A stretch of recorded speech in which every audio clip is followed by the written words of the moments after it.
आज आशी जब सुबह सुबह उठी तो खिड़की से बाहर देखते ही उसका चेहरा मुरझा गया। अरे कहाँ चले गए? कल तो यहीं थे।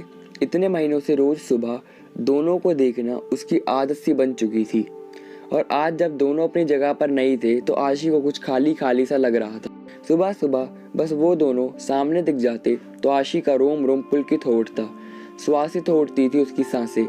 मन एक अद्भुत खुशी महसूस करने लगता, और सबसे खास बात, इन सब का सकारात्मक प्रभाव उसके मन मस्तिष्क पर पड़ता। पता नहीं क्या जादू था उन नरगिसी फूलों में, बस देखते ही मन मचल उठता। शायद असीम का असीम प्यार भरा था उनमें। आखिर उसी ने तो आशी के जन्मदिन पर यह गमला उसे उपहार में दिया था, और फिर दोनों ने मिलकर उसमें नरगिसी फूलों का यह पौधा लगाया था। देखो ना आशी, तुम्हारे लिए एक काम सौंप कर जा रहा हूँ। कल ही मुझे कंपनी के एक प्रोजेक्ट के लिए दुबई निकलना पड़ रहा है। बस 6 महीने की ही तो बात है, फिर आते ही छठ मंगनी पर पट ब्याह। बस तब तक मेरी यादों को इस पौधों में संजोती रहना।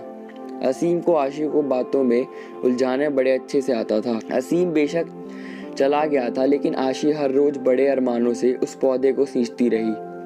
आशी की खुशी का उस वक्त कोई ठिकाना नहीं था जब वह एक रोज सुबह उठी और उसने पौधे पर 2 उल लिखे हुए देखा, पीले रंग के। दोनों फूल बिल्कुल एक दूसरे से जुड़ गए थे, आशी और असीम की तरह। आशी रोज उन फूलों को निहारती रहती और असीम को याद करती। आशी की रोज असीम से फोन पर बात होती थी। भला 2 साल से चल रहा प्रेम दूरियों से कैसे कम हो सकता था? इसी प्रेम की शक्ति ने तो उसे क्या से क्या बना दिया था। कभी किसी को चिट्ठी पत्री में 2 अक्षर न लिखने वाली आशी की कला आज अनवरत चलने लगी थी। अपनी जज्बातों की स्याही में भिगोकर क्या क्या न लिख डाला था उसने। तेरे एहसास में खुद को ऐसे फना कर दिया हमने, जिंदगी बाकी ना बची, न तेरे साथ और न तेरे बाद। पता नहीं कैसे एहसास था जो दिल से निकलकर पन्नों पर बिखरते रहते थे। जब भी मन होता आशी उन नरगिसी के फूलों को निहारते हुए खिड़की के पास कागज कलम लेकर बैठ जाती।